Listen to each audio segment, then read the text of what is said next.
Hello, everybody, and welcome to another episode of The Rotation. My name is Ashley, aka MiDNiTE. I got my cat here.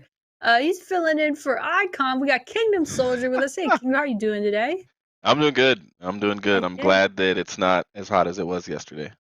Yes, it's been an insane heat wave. Well, you're from the Pacific Northwest, right? So stuff's getting real intense up there. You have air conditioning? I know a lot of places don't have I air do. My conditioning. power died yesterday though at the peak of it when it was like 110 What? 10 degrees. Yeah, my What do power you died. do? Die. I laid down. Just I'm not even lying. I laid down on the couch and I took a nap. And my kids I woke thought me you were up gonna when the power came say back on. I thought you were gonna say lay down on the tile. Like Oh it was a no. long night or something. Like it was like No, it came back on after like an hour. It wasn't, Oh, like okay. It as wasn't tragic as I dire. was expecting. Yeah, because if it, like, I couldn't work, I couldn't play games, like I didn't know what to do with myself, so I What laid did you down on the do? Do a couch. crossword? I don't know what you even do then. I guess read. Speaking of outages, so the reason Icon is not on the podcast this week is his internet is out and we're so bummed. But hey, I don't Kingdom, have you and I ever done like a duo podcast? I think Icon and I have. I know you and I don't Icon know. have done duo podcasts, but here we are, bro. We got Yeah, I all can't sorts remember. of It's been a minute. literal rotations of hosts right now. But hey, it's good though because we got the YouTube chat hanging out with us as usual. So we'll be taking a look at what you guys got to say throughout the podcast. And honestly, like it's kind of a slow week right now, guys. We just had stage 4 and like just over like a week ago.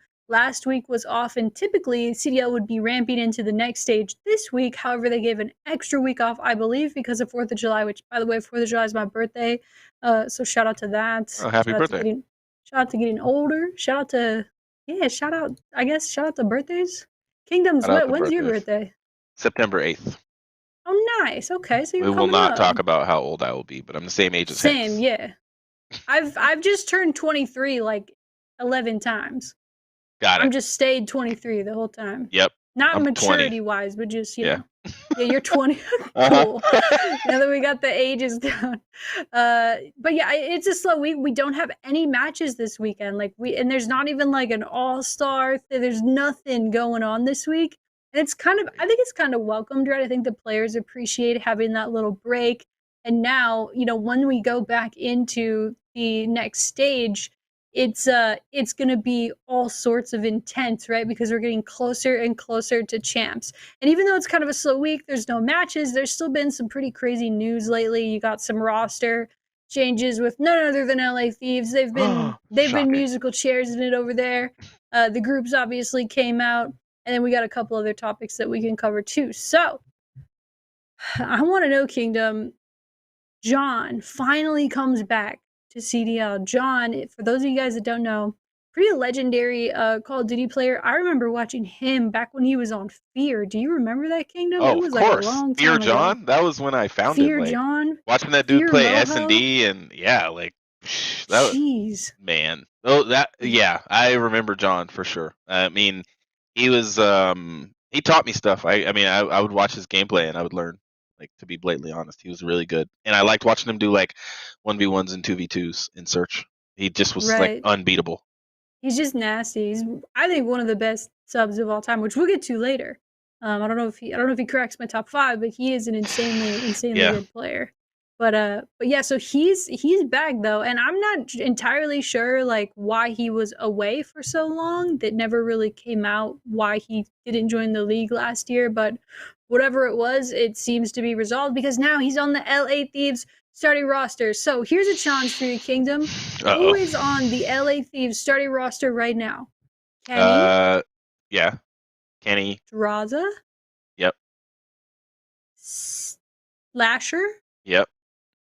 And you already said the other one. And John. There you go. I nailed it, bro. But who's on the bench? Who? TJ and Huke. TJ? Yeah. And they got rid of Temp. Temp was there, but they got rid of him. Oh, and Venom might still. Venom might be in talent. Do they have that deep of a roster? Is Venom still on the bench? Dude, LA Thieves almost has enough players to practice against each other. Like practice against themselves. Which might be good. Facts though. Yeah, I mean, why not? So Obviously, I mean, let's pull up the standings a little bit here. Let's kind of see why they've made so much maneuvers here recently. At the last stage for Major ROKKR, that's us, baby. We passed them. We are only ahead by 20 points, but hey, man, that we were finally able to pass them in the standings. We take sixth place. LA Thieves, like I said, currently in seventh.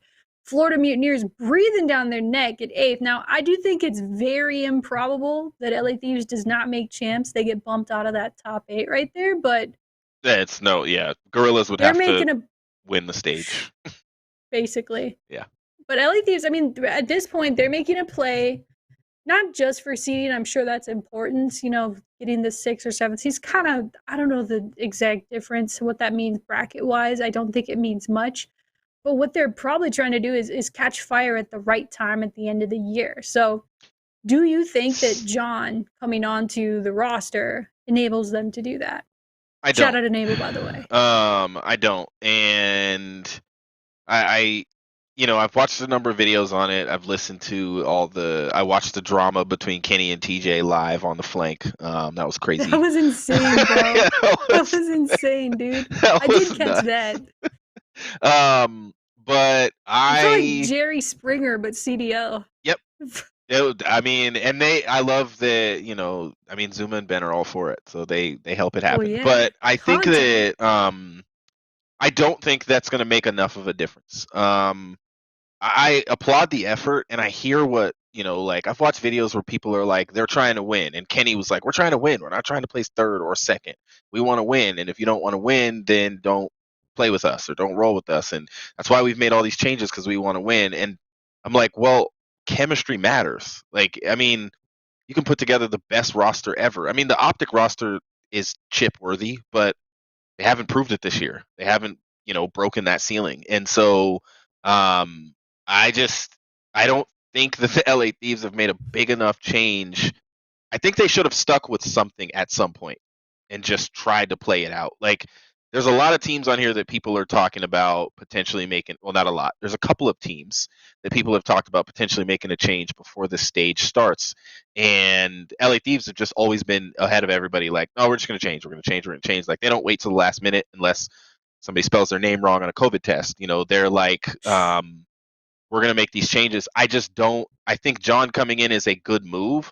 I think honestly what the LA Thieves could be doing is trying to position themselves in the best place for next year. And I'm not calling them a hoodie org or anything like that, but I think sometimes you got to know your identity.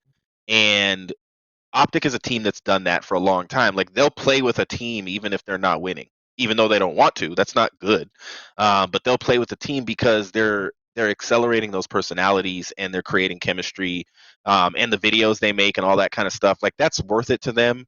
And so, I think it was Enable that put out a video that was like, he doesn't think Optic's going to win if they don't make a change, but he doesn't think they're going to make a change because it's the character of Optic. They're going to stick it out and see how good they can do. But will they break the ceiling of a FaZe, a Toronto, even a Dallas or a New York? I don't think so. And they have the potential. LA Thieves are behind, in my opinion, even Optic, in terms of how well they've done throughout the year and the potential of breaking that ceiling on LAN. Yeah, Slasher's going to step up. He did freaking phenomenal on LAN. He looked like himself again. And I mean, but we hadn't seen him in, a month or so or a couple months. And so I just don't, I've seen John play well in challengers. Maybe he'll come in and be a standee and it'll be exactly what they need at stage 5. But is it going to carry on to champs? I don't know.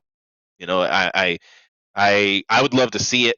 I think it'd be interesting for narrative, but that would put a lot of pressure on the Minnesota ROKKR. I think there's a lot of pressure on the Minnesota ROKKR no matter what, because those second place and then 6, 7, and 8 are going to be all over the place. Optic is probably going to stay in 5th and sit in that middle spot. They'll win enough to stay in 5th, but 2, 3, 4, and 6, 7, 8 are up in the air. Yeah, it's honestly kind of insane to see how it's shook out. I'm trying to think of what the LA Thieves roster was when they were doing well, because weren't they like top 4 at a certain point, top 5? Like, only for I think a slowly brief slid second. down. Yeah, and then they were hanging out at 6th for most of the year, and Right. now they're sliding because they Huke didn't play. And what I think is weird is they didn't keep him. I think that would have been an okay decision. But again, listening to the drama about TJ and Huke and what happened, Kenny made it sound like he didn't think Huke wanted to win. Like he wanted to put enough into the game and into the sport itself as a competitor for them to win. And so they brought in John, who obviously has been grinding challengers, so he wants to win. He wants to play, and he's getting his chance. And I hope John shines. He is one of the bright spots in the league. I think he was gone because maybe he just didn't like the games that came out. Maybe he just didn't get picked up. I mean, I don't know exactly what it was, but he's back and he grinded in challengers and proved himself. And I think, I mean, you got to have a lot of money to be the LA Thieves, to have, so many people sitting on your bench that are quality players that could play somewhere else. So we'll see. Yeah, it'll be really interesting to see kind of what they end up doing in the off season. Like I've seen, I can't remember where it was. Maybe it was on the flank, but they brought up Huke possibly moving to another game, and I think that's something that Clay came out and said. On Dallas Empire last year, they won champs, goes to 4v4, and Huke was like, "Hey, maybe I should just like let you guys rock and I'll go play Valorant," which at the time probably would have been a good move. I think the boats, he missed the boat now. Valorant has just exploded. You have so many players moving over from CS:GO. They've been playing keyboard and mouse since who was born probably and just dominating. Not Yeah. saying he couldn't do it. I think what he should do is whatever he wants to and whatever's actually going to like make him happy and fulfill him. Yep. And maybe that is competing in Call of Duty. Maybe it's not. It's not the end of the world if it's not. But it was like pretty wild. It was just pretty wild to see what unfolded on the flank as far as like you see this like because was it you and I and an Icon and even Shannon, producer Shannon, shout out, in the rotation chat when he didn't make the main stage because he missed his COVID test. We were like I don't want to go conspiracy mode, but like there's no way that's possible. Like they You would have think. team managers, they have handlers, like they have people to make sure that stuff happens, and it sounds like some unwillingness, from the player there is why it didn't. Just based on like at least Kenny's account of it. There's two sides to every story, of course, but it's super interesting to just see this whole thing unfold. And my whole point is here. I just wonder what's going to happen next. Because if you're LA Thieves, who knows what they paid to buy him out of Dallas, and now his stock has dropped significantly. So do you say, okay, let's see what the new COD is, and let's see if we can try to build around Huke, or do you say, hey, we might gotta just cut Chalk bait it. and just I, hold the I L? I think that Huke is not in a. I mean, I'm just going to say this for what it looks like from the outside. This is not anything like. This isn't a sports analysis. I think Huke is potentially not in the right frame of mind. I'll say. I was going to say mental state, but I don't want to sound like he's challenged. But I don't think he's in the right frame of mind to compete right now. When you go from a top team that obviously is a top team because they took the best team in the game to 9 maps without you. And you go to another team that is a competitor and then they don't play with you either. There's something missing. There's something there that like Nate Shot and all those guys, Mud Dog, like JCap, they're not Slasher, they're not gonna not play Huke unless that's the best decision. And I think that right now, I mean, I'm interested in seeing what Huke does. He could become a 3-time a 3 esport champion, you know. For sure, he He could could. go He's to good. He he's seems like that one of those talented. guys he's good at everything. He's that. I mean, Formal Everything could he have done plays. that too. Like he honestly, Formal stuck with COD, but Formal could have came to COD, won a couple chips, and then went and played something else. Like honestly, Huke, I think, like you said, he should just do what's going to make him happy. Um, Agreeing to these hundreds of thousands of dollar deals or whatever it is, and contracts, and then not holding up to it. That's what he shouldn't do, in my opinion. Like, Yeah. I think Huke's a good dude. I think he has a good heart. I think his mind. I think he's in the right, frame of mind in terms of what he wants to do for himself. Um, he just doesn't want to do this anymore. He doesn't want to compete at this level. I've seen people retire that have said, "I just didn't want to practice at the like big timer. I don't want to do that grind anymore. Like, I just don't want to do it. I could. Whoa, what just happened?" My cat just got scared up out of his sleep. Did you see that?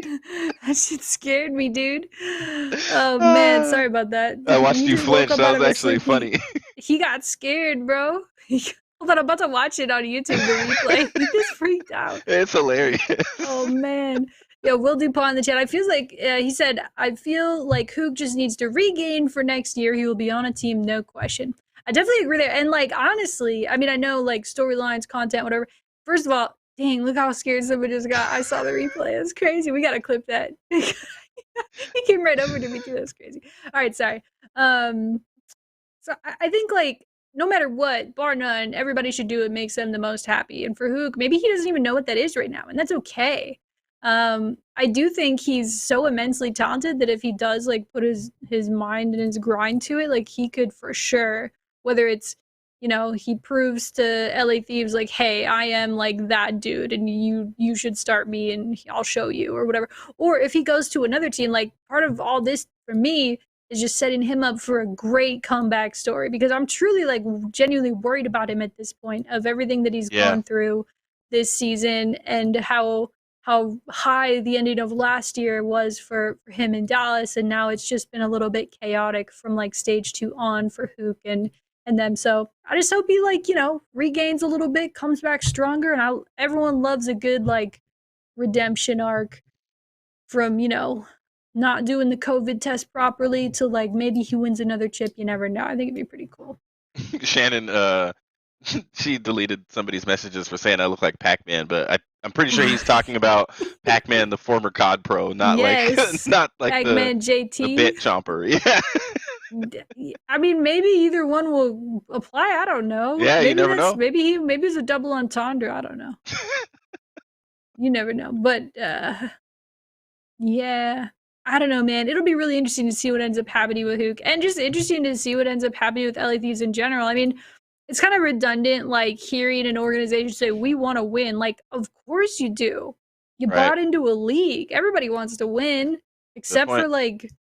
Nah, I'm not going to shade any franchises. You almost did. You almost seems like they're not trying, but maybe they will. You never know, right? Like you gotta, you're here. Let's do it. Like go all in, right? So it'll be really interesting to see like what maneuvering happens. And like, I mean, we've said it on the podcast before, and I hate to like look forward to something like this, and I most definitely don't want anyone on Minnesota ROKKR to go anywhere. But like, I'm really looking forward to the off season this year to see what kind of movement there is. There's going to be a little bit of a difference this year in terms of who re-signed or who had their +1s applied last year and who didn't, and how that might mix things up and give the players a little bit more autonomy.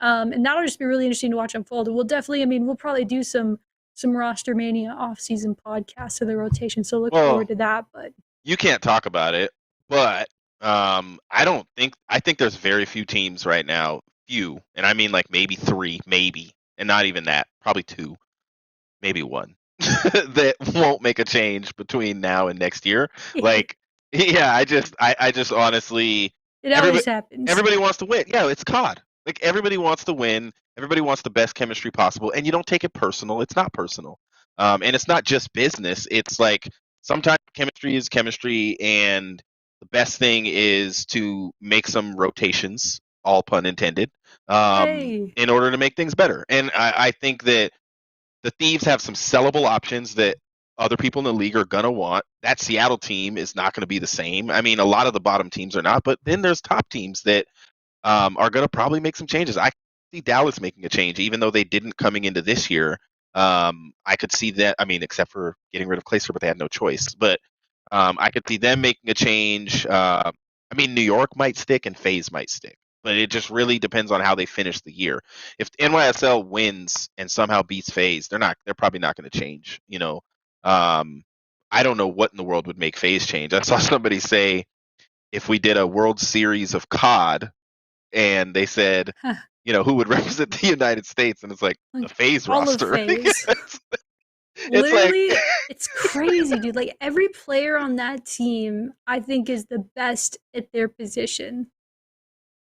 That's hard to argue. You could maybe make an argument that there is possibly a better flex than Celium, but even hard then, to argue. Like You're right. Like I think Arcity's bar none best AR. So, I mean, yeah, geez, dude, the FaZe roster is stacked, bro. I forget, man, because we just get caught up looking at the standings so much, and like to me, FaZe is like, yeah, their first seed for champs, cool. Like I'm just gonna focus on everything else that's going on in the league. But it's honestly impressive to watch. I mean, you and I, It we've is. watched plenty of dynasties roll in and out of COD, and yeah, I mean, I don't want to like plot their downfall or anything, but I will be really interested to see, you know, how that continues to evolve, how long they stay at the top, because the more you win, the harder it is to stay winning, dude. And I'll be really curious to see kind of how all that unfolds. Speaking of being curious to see how it all unfolds, I know we're at the point in the year where it's kind of freaking hard to get excited about group play, but hey, man, we're ramping into champs. This is where you start to see, like, you know, what teams are actually going to be good at the end of the year. So let's take a look at the groups. I want to see kind of where everyone ended up landing here. Looking at the stage 5 groups here, I know you and Icon did a little video for the channel last week, so we didn't gotta go super in depth, but definitely wanted to talk about just how ridiculously stacked Group B is. Like, oh my goodness. You got Group A, so let's start with Group A. FaZe, Optic, LA Thieves, New York Subliners, Paris, and London. That's like, I mean, that's a strong group still. Like, okay, like those first 4 teams are pretty beefy. It's going to be cool to watch them slug it out. And then you got Group B, though. Woo! You got Dallas Empire, Toronto Ultra, Minnesota ROKKR, Let's Go, Florida Mutineers, LAG, and then Seattle Surge. Like, geez, man. It's always the case in group play of you need to beat who you're supposed to beat. Right. And you need to contend or beat versus the other, you know, top teams in your group. And then hopefully you place top 3. You go into the winner's bracket at LAN, and everything's gravy. But it's going to be really hard. Look at this group. I feel like this is probably one of the hardest groups of the year. Yeah, I agree with you. And I saw what Will said. 3 wins and I don't think there's a chance that Minnesota ROKKR don't clinch. Knock on wood, Kingdom. Yeah. Don't well, say even that. if that didn't happen in groups, here. yeah. Don't do that to me, man. Even if that didn't happen, I don't think Minnesota just completely drops a 0 bomb at the LAN. Nah. So I'm anticipating that there will, but this is going to be. So the reason why Group B is tough, because it's not because like all of the best teams are there, because Group A is tough, but FaZe is so predictable at this point. NYSL is so predictable that they're going to probably beat most of the other teams in their group, and they're going to compete with each other, that it makes that group a little easier to predict. I mean, I don't see FaZe or New York losing to Paris or London. That's like a 100% given. Like, but Dallas and then Lag, they brought in who did they bring in instead of Chino? They dropped Chino Mental, Billy and Mental. brought in Mental, so they're just gonna test him out, you know. Former Gears of War champ, you know. I'm excited to what, bro. I mean, I already said on the last podcast, I'm a huge. We lived in the same apartment building down in Texas with Optic. Billy Mental, he's a good kid, dude, and he's so nasty. He's one of those guys. He's disgusting. He's just disgusting at everything he plays. Everything. Gears of War. Disgusting. I can't remember how many. I think he's won more Gears of War championships than Crim6 has won Call of Duty championships. I might have made that up, but it's some asinine number, dude. It's some insane number. That Crim is at, even with like the asterisk, 33, right? He's at 40. Jeez, so if you, all right. Yeah. Jeez, Crim. My goodness. Hey, we're gonna have to talk about him later when we talk our Mount Rushmore. But yeah, it's so it's kind of crazy, dude. But to your point, look at Seattle. They're gonna try their best. They're gonna try. Maybe I doubt it, but yes, I do. I think that they're all on the market, and so true. Yeah, they're trying to impress. They're playing for next year, a spot somewhere next year. They're showing off their skill to be. You can't just these days. You can't just be a now. If you're the best, like an Octane, you're not. You have no worries about being in the league. Octane is not worried. But if I'm Pristini, I got to play hard because I want to land on a certain type of team. Pristini has been on very high prestigious teams. You know, you look at champs with MiDNiTE, but since then his brother's got all the shine, and he's been kind of like Florida. And his big high moment on Florida was beating Alec, you know, only to lose to FaZe, you know. And so I think that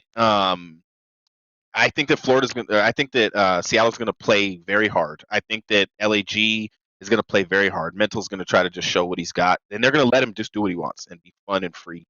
I'm looking at that as the question in the chat. And then you have Florida, who, in my opinion, have all year long been a step below the Minnesota ROKKR.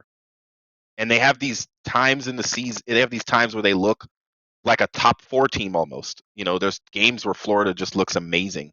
And so I'm interested to see. And then you have the Ultra, who they're disgusting. And Dallas at the last LAN was absolutely ridiculous. They look like last year's team. Like they look like the number 2 team in the game for sure. Beating Optic twice, beating Ultra, like they just did their thing. They walked through, the bracket and almost beat FaZe. And I think that that's a tough. Minnesota's going to bring all the tools to the game, and do everything in their power to play at the highest level, and execute and make no mistakes and play some of that mistake-free Call of Duty. It's anyone's group. In my opinion, Florida could be 2 or 1. Like that's how mixed up this group is. I honestly, you think Florida could play first or second in Group B? I think they can beat. I think they compare very well against Lag and Surge, and I think True. that They for sure will beat them, but I don't know how they take out, the top. Well, it's us going to be and the you guys. others. Yep, it's going to be against you guys what they do, and I think That's gonna be crazy. whoever wins between Florida and ROKKR will get top 3. I think that's what's going to come down to, and that's tough. Coming down to one match, like whether or not you make Hopefully not, the dude. Don't winners say bracket that. in that LAN. That's what I'm saying. Like, but I think I do think Minnesota ROKKR's up to the task. I I don't think so think. too. Yeah. Go ahead. Sorry. I mean, it's a hard group. I mean, it's okay. So let's not all psych ourselves up and pretend like I've been saying all year, yo, these group matches matter.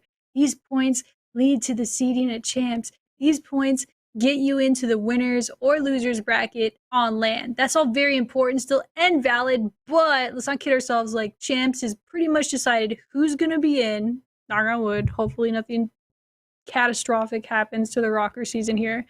Man, if I really hope we make playoffs because this will definitely be clipped back and put Oh, on stop all talking about it. social. It's gonna Yeah, happen. stop. Men in Black, erase. But no, it's crazy though. So everything's pretty much established, bar like some crazy stuff, which is always Right. possible.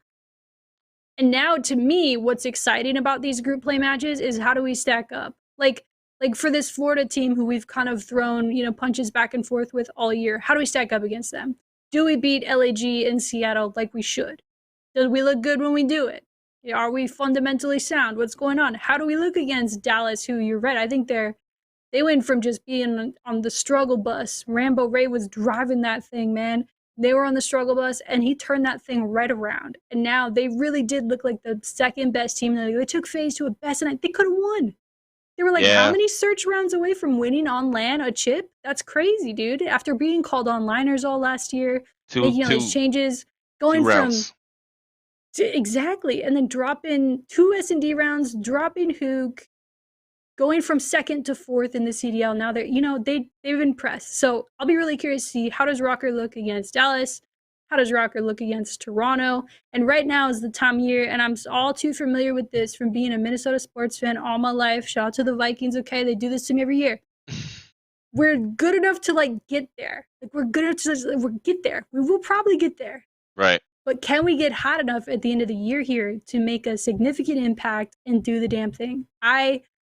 Maybe I'm drinking the purple Kool-Aid. I got a ROKKR all over me. I work for the team, so obviously I believe in us, but I'll be really interested to see, can they catch fire here at the end of the year? Can they have an impact at champs?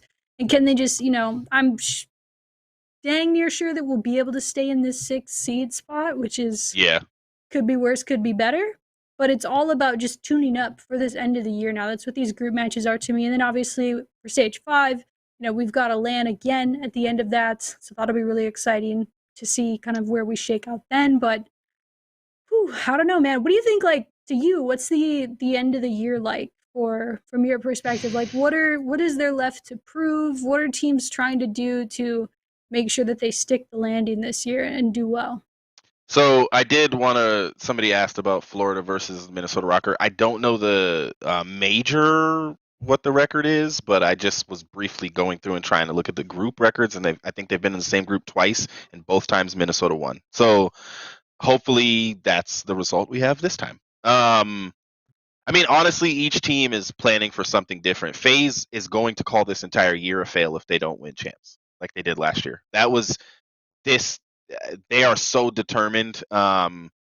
I mean, Simp is trying to become one of the best players in the history of this game. I mean, he has an average placing right now of 2, but he's only played like 18 tournaments. You know, That's I mean that's insane. ridiculous. But I will tell you that after about 30 tournaments, Krim had a similar average. He was like 2.67 or something. So they're gonna have to continue to grind to be. I like that. Like Scump came out and said who he thinks the best SMGs are in Call of Duty history, and he said Simp and Abizi will get there someday. Like he wasn't willing to put him in that bucket yet. And I kind of agree. Like right now, yeah, of course, you know. But it would be like taking an NBA player who started 2 years ago and calling him the best ever. You can't do that, you know. And so I think that FaZe wants to win champs. Period. They have nothing else to prove. They have been the best team this year, not even close. If they lose every match of this stage, people will still say they are the best. They look best suited to win champs, unless it's like they're arguing and fighting with each other and hate each other. It would have to be crazy. Optic, in my opinion, did not prove. And I said this, I think, last week. Please don't talk mess, Optic. I love you guys. You know, please don't talk mess. I really just want them to play. For some reason, when they talk mess, it does not. It's not the same old Optic that could talk mess and back it up on. You know, like they're gonna have to like get scrappy in order to even place top 3 in that group. I mean, if you think about it, what are we gonna get out of LA Thieves? We don't know. They could be 4th easily, and so I think Optic has a lot to prove that this roster and sticking together and not changing at all was a good decision. I don't think New York has anything to prove. Clayster has freaking been great. We always gas him up on the show. The bottom 4 teams, they don't have anything to prove. They're just trying to showcase some new players and show off themselves so that they can, you know, like Paul X might stay on that team even, but I don't know. Like I think he should stay in the league. You know, does Donnie Temp stay in the league? If so, can he get himself on a top team? Probably not. You know, and so it becomes challenging for some of those fringe players that have been playing Call of Duty and that's been their career. But this franchise league has changed the game where nothing is secure. We've learned that with all these young players that have come in this year. And so a lot of these older veterans have to prove that they deserve to stay in the league. Dallas, I don't think they have anything to prove in my opinion. That's just me. I was high on Dallas all year. You guys know that. And, you know, Icon always gives me True. a hard time. It But got annoying, but you were right. it's Crim 6. You can't, It like, is. I'm not ready to doubt this guy yet. Crim has literally just been like proving I am the best. I have won because I'm a winner, and I will take FaZe farther than anybody else. You know, except for of course Toronto beat them. But I think that Dallas doesn't have anything to prove, especially because they got rid of Huke and they made a good decision, and nobody can doubt that anymore. You know, like Rambo, Astro, I'll tip the hat to you guys. Crim 6, you dropped one of the best players of last year easily, and looked that good this year, but he's not, you know, in the league anymore. I think the Minnesota ROKKR don't have anything to prove, but want to prove something. And I think it's the same thing that Minnesota struggled with at the end of last year, which was proving that they still, from like at the beginning of the season, they still belong in that conversation. Dallas proved that at the last major. I think if the ROKKR can prove that at this major, then at champs, there's going to be a different feel when people play them. And I think it'll give them a little bit of an advantage if they can just prove at this next major, like, we are a top team. You know, we're not just barely sliding. Like, we are a top team and we belong in the conversation and we can win an event. I think that's the only thing that Minnesota ROKKR are trying to prove. I mean, as an organization, as far as coaching, decision making, changing players, roster changes, I think Minnesota ROKKR have done a very good job all year long. And I don't think the organization really has to prove that they're a good team and that they're going to contend every year. I don't think, though, that they've contended for a chip this year, and that's what I would love to see out of the Minnesota ROKKR. Me too, Kingdom. Let's go. I'm getting hyped, bro. I think like it's so hard. It's so hard to like kind of tear myself away from the emotional like no, I believe in these guys. They could win. Like I do that. I do that the Vikings too. Every year for the Vikings for me is our year that we could win it Yep. all. But I mean I do think this next stage is all about priming for champs make like let's hey man, the game's been out forever now. What feels like forever. Everybody knows it. All the roads. I mean, unless there's not going there's some like crazy update. Like Yeah. everyone knows how to play this game. Okay, and it's all about execution now. And so how can you prime yourself to execute at the most important time of the year? It's going to be really exciting to kind of watch it all unfold. So oh man, it's gonna be crazy. I'm excited, dude. I'm genuinely so excited for champs and for stage 5. I'm excited to like just see LAN again. Like it feels so good to be back. Oh, it was amazing to watch. Dude, it Like, was. The stage looks so cool and like seeing the guys like stand up after winning and stuff. So cool. Just mad hype. Way better. We had like a small room in an apartment that all of our guys were playing from. And even just from like obviously I'm very biased towards content, from a content angle, it was so hard to film in there. And so now it just looks so much better to have them on main stage as well. You kind of alluded to it earlier, and this has been a topic that I've seen go around a lot in the CDL community right now. And I don't want to beat it to death, right? Because I think the conversation's been had. yeah. But I still wanted to give, let's rotate through our takes, baby. Who do you think are the top 5 submachine gun players of all time in Call of Duty history? And why is number 1 Scump? Just kidding. I think you know who my number 1 is, though. That's if anybody says anybody other than Scump, they're crazy. Like, I will I think fight them. that's where Scump clearly, because Krim is not an SMG player, I think that's where Scump clearly is the GOAT, not even debatable. For sure. Scump is the best, most consistent SMG in the history of our esport. And 100%. the fact that he still is doing what he's doing and playing at the level he's playing, and that his team is still technically competing. The tough matches, they can't close them, towards the end of these majors. But and he's got 32 championships. Like, I just, I don't, I have this thing put up that says like the top 4s. The only person that has more top 4s than Scump is Krim. Krim had 67. Scump has 64. Like out of Jeez, dude. 86 events, having 64 top 4s. That's 70%. Like he's the greatest SMG. I don't think there's any, and that's my reason why it's Scump. There is no one that. Would you say Karma's an SMG or a flex? Depends on the Call of Duty. I look at Karma more as like a flex, but he was also like a submachine gun route man, like did a lot of the objective dirty work. So I would consider like him a sub. Same with like your TPs, like those guys. Yeah. Karma was a roaming sub, and I Yeah, felt that's like true. he invented that role in Black Ops 2 and did it better than. Dude, I still remember, like, this is so nerdy, but just let me rock for a sec. I still remember a clip of Karma on Slums with the Scorpion just annihilating everybody. Like, they were double, triple pushing him. He was smoking them, diving on the way. It was just like that type of stuff. And then, like, we talked about it with Scum, but like to see the longevity of that and how they're able to maintain that skill over that amount of time, I think is super impressive. And So Scump is still playing. I think, and 3 rings, dude. Like you have to include Karma, I think, in the top 5. So if you think of him as a sub, you have no choice. I'd put him right below Seth, and then one of my takes is not gonna be appreciated probably by the chat. But I would put TP in that conversation, even though that's not a confusing one. Or if Aches is a sub. That's like. Nah, Aches wasn't a sub. Nah. Okay, so we're gonna say TP. Everybody was using whatever was necessary back in the day. It's changed. True, yeah, they it's were a lot. switching around. Yeah, it's very like. Unless you're Clayster or like Proofy players that literally were like, "This is my gun, and I'm not using anything else." But Yeah, I would say one of the best subs in the game, long term, and I don't know if they would make a lot of people's top 5s.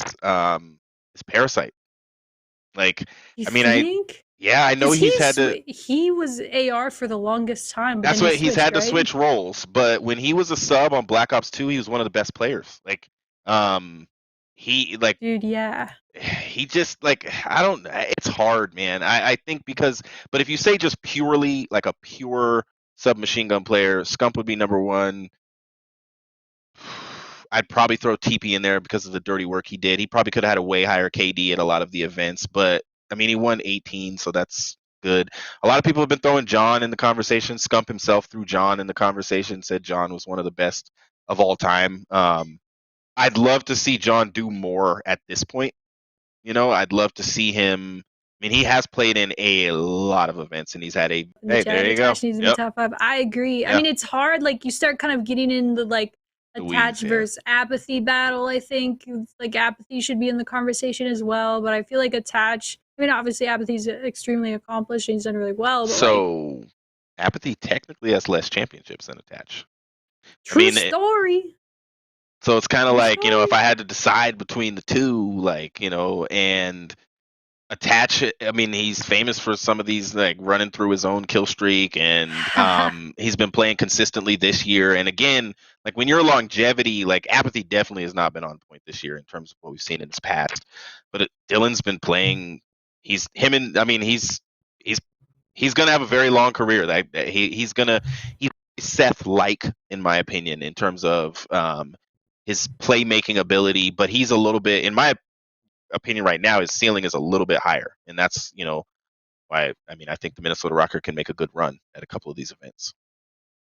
Word, I definitely agree. I'm definitely biased, right? Obviously, Attach is on Minnesota ROKKR, but he is just it's because I've watched his entire career. Like, I mean, maybe that makes me more or less biased. I'm not sure, but I was literally in the venue when Denial won champs, Advanced Warfare, and Attach. I remember being like, dude, that kid is nasty. He was literally just 18, just went pro.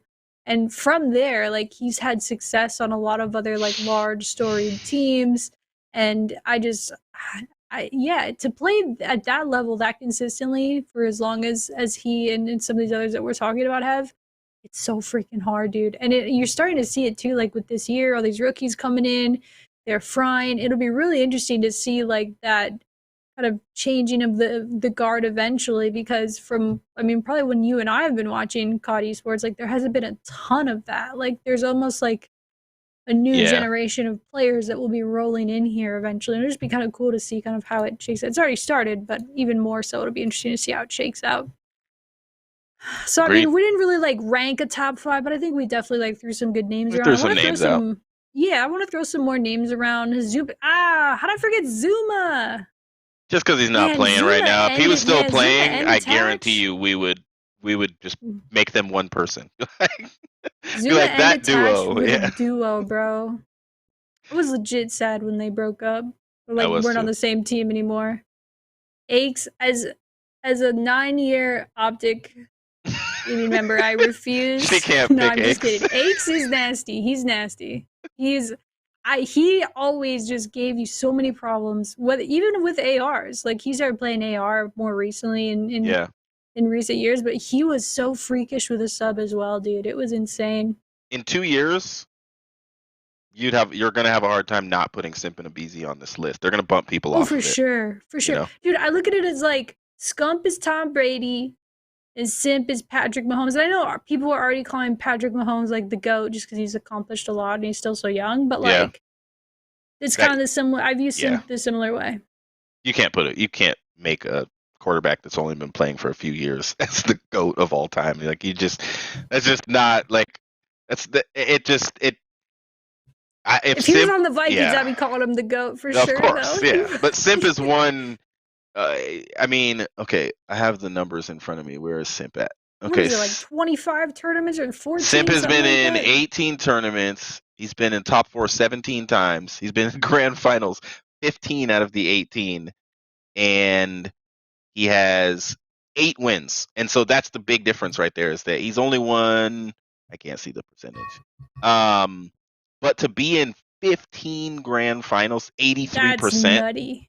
Out of 83%, he's in the grand finals 83% of the time. But you think about Krim, and this is crazy. Think about, with 85 events, has been in the grand finals 62% of the time. Second place is like 46% with Scump. And so I just think like you got to have a career and I agree with Seth. Like I can't put Simp as one of the greatest. He could get hurt. I don't know, just like what happened to Zuma, like what happens in regular sports, knock on True. wood. I hope that doesn't happen, of course.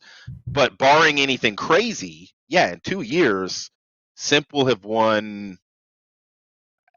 I mean, he's at 8. He'll probably have won like maybe 20 30? tournaments. It depends on how many are available. True, yeah. He is in contention easily to win a minimum of half of the tournaments a year if he's still on a team like the one he's on right now. And him and It's Abizi true. might play together forever. I was gonna say, so we're talking about like duos with Attach and Zuma, but I feel like Abizi and Simp is just like they're that duo. I truly am kind of like I don't want to be negative. I really hope like I think the only thing that could break this phase dynasty up is something similar to what we saw happen with like the Optic dynasty or the Complexity dynasty. There's always a disagreement, a rubbing of egos that ends it all. And I'm just, it seems like FaZe is probably primed better than those teams I just mentioned in terms of like ego Yep. and what could cause a downfall there. But like, yeah, it's honestly, I mean, they're kind of automatic in my mind of like, oh yeah, they're probably gonna like win or let's when ROKKR plays them close, I'm like, oh my god, we're the best, we could beat them. Like they really like FaZe is really so good. It's honestly a treat to watch. Just they're so dominant, and you love to see it. Maybe one day, man, ROKKR could be there. Hey. You never know. Will DuPont in the chat says, crazy how good Simp is. So that's true. I mean, rookie of the year, 1 champs, like it's nuts, dude. Yeah. What about Big Timer? Big Timer, I don't consider Big Timer a sub. He ran AR quite I a lot. wouldn't. I mean, but I also. I mean, looking at this list, right? The Krim has a 3.54 placement average. Big Timer 3.53. Out of the top like 20 people, till you get all the way till you get to Simp, nobody else is close to Big T in average placing. But he But I cut don't his think he career was a short sub at player, 32 no? tournaments. True. I think he did, but he cut his career short at 32 tournaments, so he was done. Like he also has less tournaments than until you get down to Simp. So it's like Right. you can't call him. I don't think you can call him the greatest when he has half. No, he has a third as many as Scump, a third as many matches played. I don't think you can put him in contention, in my opinion. But he did good when he was in. He just knew when it was time to hang up the sticks and hung up the sticks. But he's still on Optic. He's still doing his thing. He's on the pre-shows a lot and still talks about the game. And that's what I love about Karma too. Is Karma like was kind of forced in a way to hang up the sticks, but stuck around and went back to Optic and sometimes shows up on these pre-shows and talks about it. And I hope he is like a secondary coach and helps them out. Like I think Optic needs it. Yeah, it's gonna be interesting to see kind of what happens. Arthur in the chat says, I think 5v5 from a viewer standpoint is much better to watch. I think I'm gonna respectfully disagree. I love watching 4v4. It is so much like what I hate as a viewer and especially even as a player is just watching players fly at the hill, just trade, win the trade battle. Hopefully I win the trade battle and I get one more bullet off before the next guy. No, sir, man. Give me that map positioning. Give me those choke points. Let's get in the right spots and be smart about this. I love 4v4 over 5v5. Agreed. Kuzi Same. in the chat says, we love Kingdom. Yes, we do. Shout out Kingdom. Hey, Yeah, shout what out up, Kuzi? Icon couldn't join this week. His internet is completely out. The world is ending. It's really hot everywhere. The power's out. The heat's out. The air's out. None of that's happening in Minnesota right now. I don't know if we're getting lucky here for now, but it's been kind of crazy. League expansion is another possibility I want as a fan. Yo, true. More teams could be good too. Think of like I want to theorize over how that would all go down. It'd be crazy. I kind of agree because I feel for the methods of the world and all these guys, but right, they could be on some of those lower 4 teams. Like that's where I'm like, do we want to then you just give FaZe more people to stomp and New York and the ROKKR and Optic and like unless you're going to also spread out the talent and have salary caps that make it so that you can't overload teams with Simp, Abizi, Celium, and Arcides, or even like the 4 Optic guys. Like I can't imagine what some of these rosters cost. Unless you're gonna make it so that the talent spreads out, it's gonna be similar to sports leagues where teams play and you're just like, oh, let's just watch them stomp this team real quick. And it's like it's going to be a blowout. I mean, I love the NBA, but 120 to 89, it's entertaining to watch the highlights, but not the whole game. Yeah. Unless they're like doing alley oops over somebody or like, and I wouldn't want COD to turn into, even though Optic is playing who they're playing, it's not going to get as much viewership, and so I think we have to be careful just about expanding. And everybody wants to add 4 teams. If we do, I mean, I think if we added 2, but then all you're doing is taking some of those challengers players and putting them on team. It's not like Crim6 is going to then go to an expansion team or Simp is going to go to an expansion team. So you're going to have, like we have this year, your top 8 and then everybody else. And adding more teams may just provide more space for Methods, TJ, Venom, these guys that are on the bench that probably could be playing right now to play. And, hey, more power to them. I don't want to see them. I can't imagine having a career where my teammates could decide that I don't have a career anymore. So I feel for them. But I just think you got to be careful with it in terms of expanding. Yeah, I think it has to be done correctly. I don't think, especially with like just how CDL is operating now and in what they're trying to accomplish, and on the COVID hit during the first year of this dang thing. Like, let's stabilize a little bit. Let's make sure we strengthen the. I mean, obviously, very biased, working for a current CDL team. Let's make sure we're emboldening each one of those 12 teams before we go expanding. But I Right. do think we do have the player base to add these teams, and Yeah. for it, not every match will be a blowout. There will add a little bit, more sauce into it. It will probably, like what you're saying, would probably happen. I think it would happen for the first couple years, but eventually, as we kind of talked about earlier, with a lot of these, players who've been playing a really long time, they're getting older. They may transition elsewhere. There's going to be a new kind of generation of players that comes Right. into this thing, and Good point. there could be a team that we don't even know the name of yet, and some guy who we don't even know the name of yet, and they're the new Simp. You don't know, and that Yeah. could really add something special to it as well. But I don't know, man.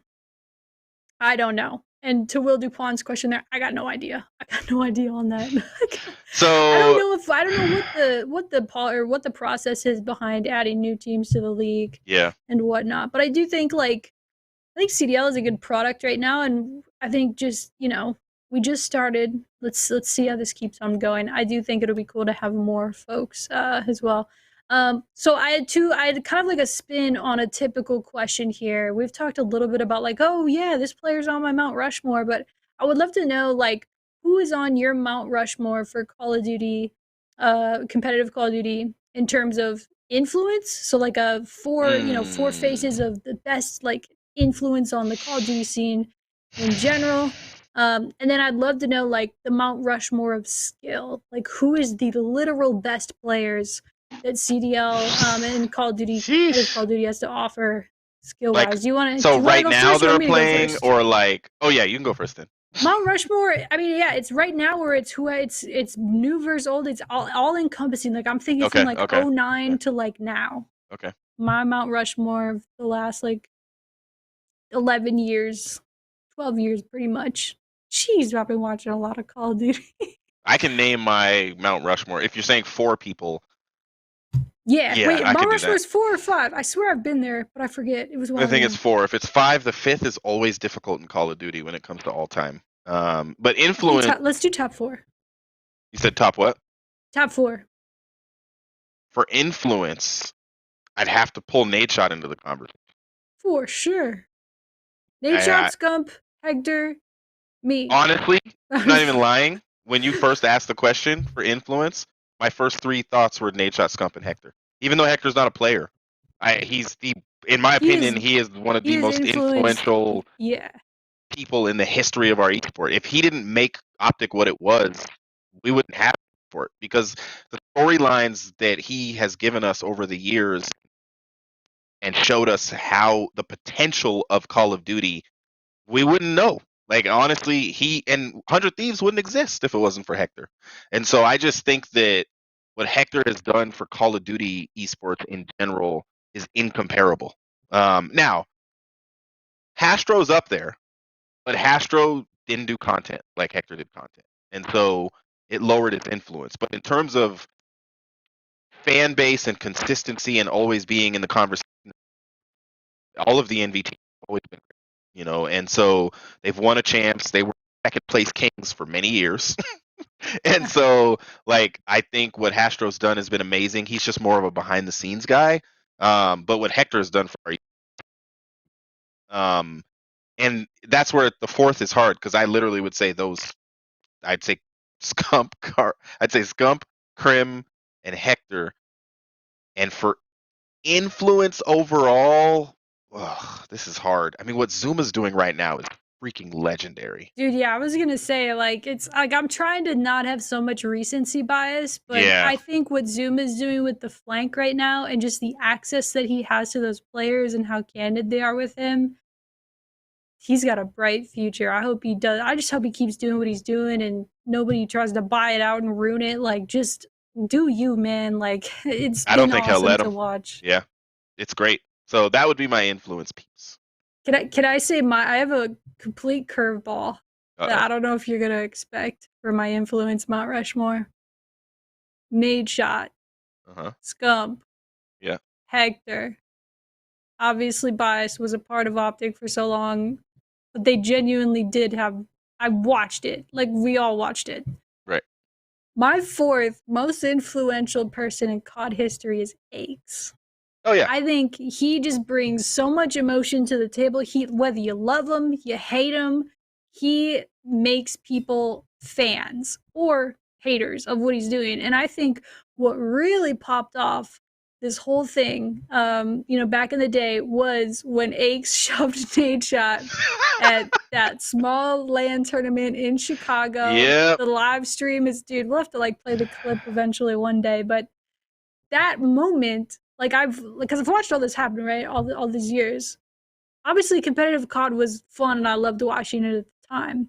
But when that happened, an egg shoved Nadeshot, and they proceeded to have an entire hero villain storyline that you would think was written by like a legit writer from Hollywood, writing a movie, but it was real life. I mean, and then you have Aches, being Optic's nemesis at champs. You have Aches being a part of dynasty teams.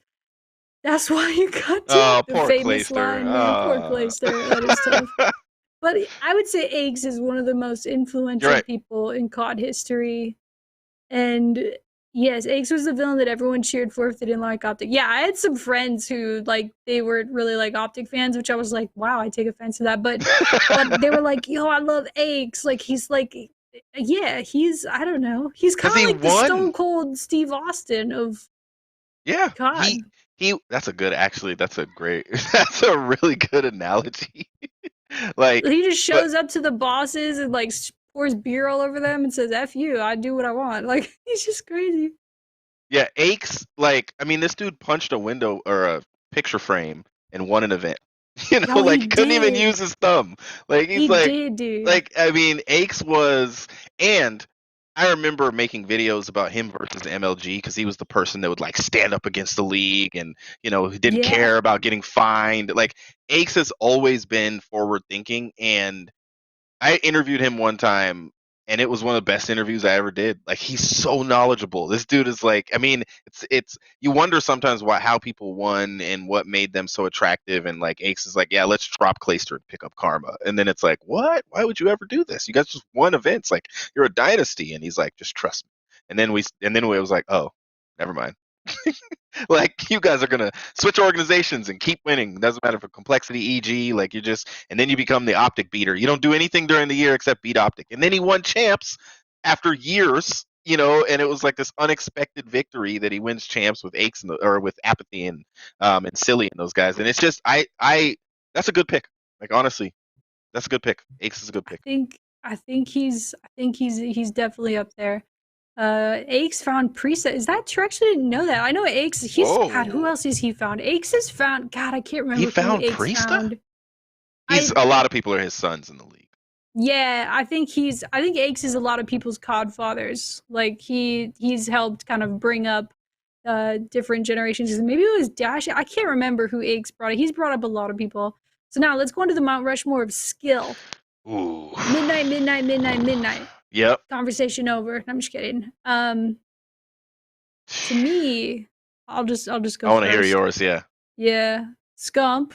You Okay. all know I'm so biased towards Scump, but it's because I've literally watched his entire career Yeah. and his consistency and his skill and just his attitude, his leadership.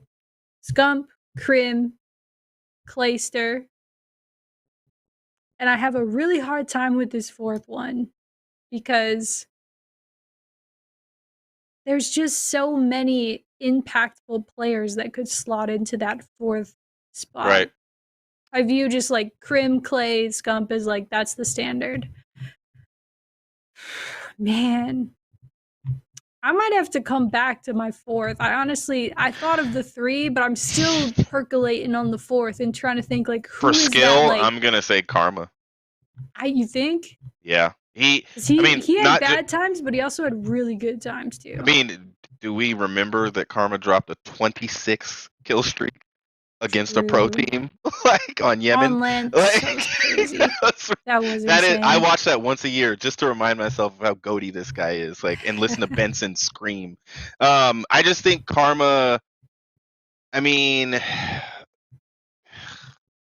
he's won 28 championships. He's the third winningest player in the history of our esport, even though he had bad, long stretches, where he was like when he was on TV, where it was just like not the best place for him. Um, but he was the first person with 3 rings. I think if That was Optic would have legendary. actually played him the year that they dropped him, like that one champs that he didn't get to play in, I think they would have done better.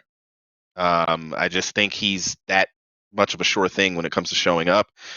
Being on Seattle or whatever last year, that was not the right place for him. He's Karma, and so but skill wise, some of the stuff I've seen Karma do, it's disgusting. Those players that you don't even notice when he's being a goat. He does his job so well. I think some people would probably put Formal into this conversation. I would too. I would Um, too. yeah, Formal. I think he could be up there because of his chips. I'd put Clay over Formal, even though on the big Same. list of championships he has more because Clay went 1,000 whatever days without a championship. But I think Clay, just overall skill wise, he's proved it this year that he's a better AR right now, in my opinion, and a better leader than Formal is. And so I can't pick anybody else that would even. And here's the interesting thing that we're not noticing on Mount Rushmore. Everyone we named except Ace went through Optic. On skill, every person has been on. True story. Which is crazy because like yeah, there was a dynasty period, but it's not all been No. rainbow. This is a lot of third place. There's a lot of that, Oh man. yeah, and it's history.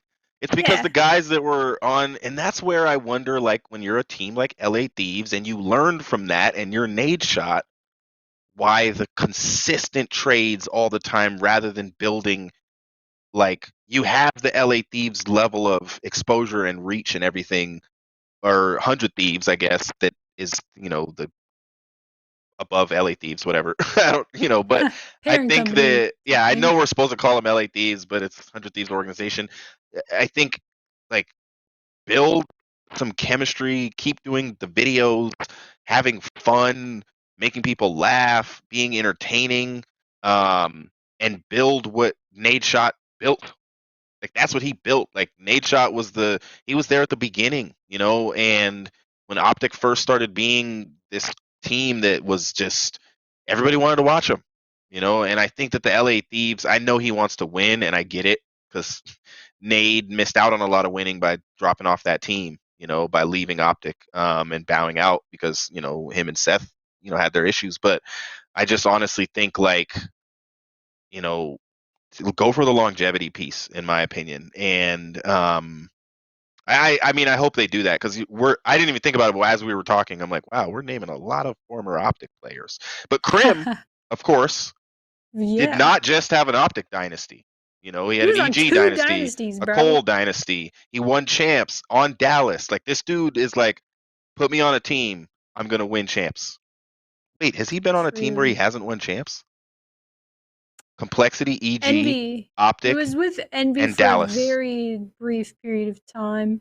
So, well, which is weird because Was that he? doesn't show Wait, up on. That doesn't. I don't think so. I'm lying. I'm No, wrong. he I don't went think straight that's from true. the Cole EG dynasty to Optic. Went straight from Optic to Dallas. He's won a. They He's were won. EG for a brief moment. Yeah, he's won. But he won. They won when they were EG. Yeah. He won champs. So he's won champs on every team he's been on. Wait, that doesn't make sense because he doesn't have 4 rings. So what am I missing? Complexity, Optic, Dallas. And then EG, they didn't win champs, but they won championships. Sorry, this is probably a little bit confusing if you guys Yeah, are we're getting a little because wordy, we're going but back and yeah, champs is like the big yeah, it's champs. It's the yeah, it's big COD like champs. end The of the big year, yeah, like right. COD champs, like the world champion trophy, like the biggest tournament. So would And you then count? championships or chips is like smaller tournaments on the way to those. But would you count since it was the same roster? Would you count Cole EG as the same team I basically? would, yeah. So he's won I a would. world championship on every team he's been on. Like That is that's crazy. it's ridiculous. Man, I probably sound like a Crim hater because I'm always like, yeah, Scump's the goat. But like, and like then I talk about Clay, who's he's literally led. That's a big difference. He's literally led and uplift. Like he's made players around him better. And I'm not saying Crim hasn't or Scump hasn't, but like Clay has shown with a large sample size that he can do that. And but I mean Crim's resume, his history, how he carries himself is so impressive to me. People think, he's very outspoken. He's going to tell you what he thinks, and I think that's amazing. The So, chat is telling you to pet the cat. I think that's pet the hilarious. cat, yo, Simba, they love you. Let's go. Hey, subscribe to the YouTube channel, everybody. More Simba Hey, every Tuesday on the rotation. Let's go. Simba's the guest this week. He's filling in for Icon. Simba, who's on your Call of Duty Mount Rushmore? He said it's me. So, I'm just COD kidding. and coffee. COD, coffee, dude. I'm so washed at COD. Ah, man, dude. I mean, I know this was kind of a down week, right? We didn't have any matches last week to talk about. There's been very minor movement in terms of roster changes. There are no matches this weekend, so we're just floating out at oblivion today. But we're been going over an hour. We've been going for a little bit. I always love talking COD with you, Kingdom Yeah, Icon. yeah, If you're of watching, we course. miss you. We'll see you next week. I guess any kind of last second questions from the chat before we go. Any topics you guys really want to hear us, cover before we go. Pet the cat. They ain't about to leave you alone. Hey, Idu Yash is giving me gas in the chat. MiDNiTE, best skilled player in COD history, real famous person in the world. Let's go. Can't say I agree, but also can't say I disagree. So, man, I was nasty at free for all in my You're time. really good. Yeah, it was, and I'll tell you, and this probably is, I don't know if I've told you this before, but I remember not knowing that even though you were a part of Optic, that you knew and were such a fan of the esports side. Like I just didn't I would watch your content, but I just didn't. And I Yeah, I remember was just talking crap to kids on COD. I didn't know I had a whole like you were whole interest. you were like so into the scene and how it all worked. I mean, literally, you found a perfect spot in Minnesota. I was so happy when I found out that was happening. Like I remember just being like, "That's freaking awesome." And Me too, bro. it's not odd that that what Minnesota has become, as an org. And I know I've said it before, but Minnesota ROKKR are a nice staple brand within competitive Call of Duty. And I think a lot of that has to do with you being head of content, but also just the merch in general, the players you guys have gotten, the process and how your coaches, like it's just it just worked out. And I love seeing the extensions of HEKTR. This is what we're talking about with the influence, the extensions of HEKTR into the Call of Duty League. Just it's a wonderful thing to see. Yeah, it's crazy to see, like, you got, like, Fwiz, Nadeshot, yeah, I feel like, yeah, everyone and even the players we're talking about, the Mount Rushmore, whether it's influence or skill, they've gone through Optic, which is honestly just so Optic in and of itself has been really impressive, but just in the influence and how they've been able to carry their weight through and evolve the whole time, right? Like, everything's evolved as we've all gone on here. So, I okay, think I keep seeing this question. We don't yeah. know the format. I mean, I don't. you know. I don't know the And champs yeah, format, like and if I did, I couldn't say it. exactly. Like we don't know it, and I think the I know that the question top 8 are everybody, going. yeah, everybody keeps asking about, like, why shouldn't the top four go? They should make it because of LAN. And the thing that I said on the last show, and this is my 2 cents on it, if LAN was a thing all year, would the bottom four still be the bottom four? In my opinion, yes. And that's just like looking at the teams in general. Would Seattle be 12th? Maybe not. But would they have the same challenges? Probably so. There might be a contention between maybe Seattle and Florida. I don't know though. So I'm just gonna say that I don't have a problem with the current format of the top 8 teams. It gives us storylines, and it's given us something to talk about on every show, every week, all year long. Yeah, Are you going to make playoffs? Are you going to make top 8? Like, what do they got to do to make top 8? Like, the only reason it's a big deal is because we went to LAN and certain people looked a little bit better, but the placement still kept them in 12th place. So it's kind of like, I don't know. it That's just is yeah. unfortunate that it is, if online didn't happen this year, we wouldn't even be having this conversation. So I definitely Correct. understand that aspect of it. But at the same time, like, this is a league. I would be saying this if ROKKR wasn't in playoffs. Like, this is a league. If you don't have some sort of cutoff for the teams that make the playoffs and get the most impactful win at the end of the year, what is the point of all of the matches we're watching? Like, oh, seeding? Like, no, man. I want to know who's going to make the cut or not. This is a league. It's esports. I think it's totally fair to have this format in a league. Now, do I miss the open events that Call of Duty used to have? Of course. They were awesome. It was so cool to see like a team just fly through groups and, the under bracket and make it into pool play and then get smoked on main stage. But That that's my point. Is it what's that? No, I'm agreeing with you. That's Oh yeah. Yeah. people have been posting these brackets where they're like, look at how many teams and how many games you had to play to get to the top. And then I'm like, yeah, but if you went to where the top 12 is, that's our league. Like Right, literally, like exactly. it's just all those other teams were just practice for the rest of the tournament. Which Like, which I didn't like. Like, I did like the old format of champs where it was like top 32 teams from around the world. Like, it really felt like a yeah, world that was dope. event. Yeah. But you did have teams showing up and just getting smoked. Pool play was just a formality. And then on the flip side of that, when it wasn't, like when Optic didn't make it out of pools, those people were pissed. Optic was pissed. Like, Oh, oh, we dang, didn't yeah. we started slow and didn't make it out of pools, but we're one of the best teams been winning all year. No, you never convinced me that that format is proper. And I mean, it's like reeks of participation trophies almost. Like, we want to make a run at champs. Like, I'm all for people making champs runs.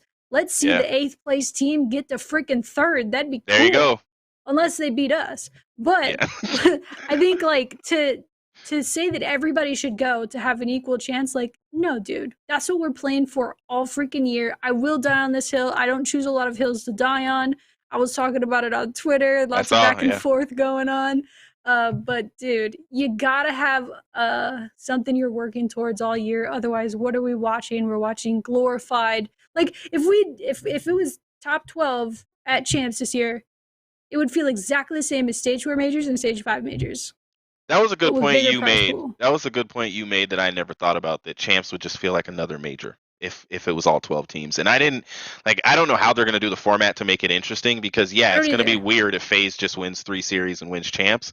However, they're They've there earned for a that reason. though. Yeah, and Yeah. if you put FaZe in the losers bracket, then they would win 6 series and win champs. Like that's where I think the best thing is going to be able to see who can get there and beat FaZe. Like who can get there and take them out in the winners, or who can get there and beat them in the lower bracket finals if they get dropped down. Like honestly, I think for the lower teams, for everybody except for the top 2 that I probably are going to get a bye, for everybody except them, you just made a good point. It's something to prove for the 8th, the 7th, the 6th, the 5th. It's something to prove, and that's a run. If the Minnesota ROKKR go into champs in 6th and then win it, that's a run, in my opinion. I So I don't know. agree. Yeah, They will have to play far more games than anybody else would have, almost. Yeah, I don't know. I can't believe it's a thing. I understand if you feel, I do understand the online versus LAN aspect. It's been tough online, but hey, everyone was online. You're not special. the whole league was playing under the same circumstances. I don't know, man. I'd be saying the same thing too if ROKKR wasn't in playoffs. Truly, I had people tweeting me like, "You wouldn't be saying this if ROKKR wasn't." Yes, I would. It's a league. What are we They doing don't know. all year if They don't everyone know just you. goes to the dance? Like, you gotta Yeah. fight your way in. You gotta earn it. If you wanna go on a run at champs, you have to earn the right to do that. In my opinion, you don't just get, oh, well, whatever. We got smoked all year, but I showed up one weekend at the end. Like, no, son, you gotta go all the way off. It's a league. I don't know why I'm so passionate about this. It was really bothering me. I don't let stuff bother me ever, but I just see like some of the tweets that people were tweeting. I'm like, dude, what do you just want handed to you in life, man? It's crazy, bro. Yeah. It's crazy. It's and everybody's other people are gonna step up and say, yeah, they should be able to play, you know, and of course they're looking out for their friends and their homies, and I get it. Like, I honestly get it, but it's a league. It is a league, man. And that's why we love it. But all right, Kingdom. Hey, man. Good show. Icon, big shout out to Icon. We miss you, bud. It's always great having the trees of us, but you did get two of the most long-winded individuals on the podcast to roll a duo podcast, and we did all right, man. We did all right. We'll be back next week, guys, at 7:30 p.m. Central on Tuesday, July 6th. I hope you guys all have a very safe 4th of July weekend if you're going out, or whether it's in the heat or you're going out and having some beverages. Make sure you stay safe. Don't burn your thumb on any fireworks. Dude, I burned my thumb so bad on a firework. So 4th of July is my birthday as well. Firecracker baby, let's go.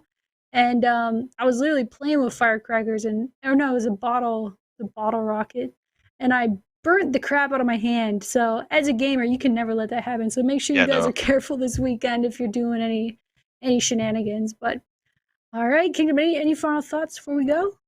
No, thank you guys for continuing to just come through and be active in the chat and ask questions and interact. And shout out to Icon. I feel bad for you, man. With I lost my power yesterday because of the heat in the Northwest, and you know, shout out to Icon with the internet issues. And Icon's definitely reading a book right now. He's predictions just doing a next crossword. week. Yeah, predictions next week is gonna be crazy. It's gonna be fun. Yo, we gotta like rig his internet again so that he can't predict. How about that? We'll catch well, up, so right, now, Kingdom? yeah, I'm like, I'm gonna try to give you points so you can beat him. You know, like I have no chance. So I'm like, all right, now what can I do? Like, I gotta. He's just been too good all year with these freaking predictions. Yeah, he's been really on point. He deserves it. But honestly, I still am gonna try really hard to beat him. Maybe we could both take him out. We can like start some reverse psychology stuff during the predictions, make him second guess, or I don't know. He's pretty strong in his conviction and what he wants to. Anyway, shout out Icon. Kingdom, thank you so much for joining me. And chat, everyone, thank you so much. We will be back next week. I'll catch you guys then. Peace out. Simba says goodbye as well.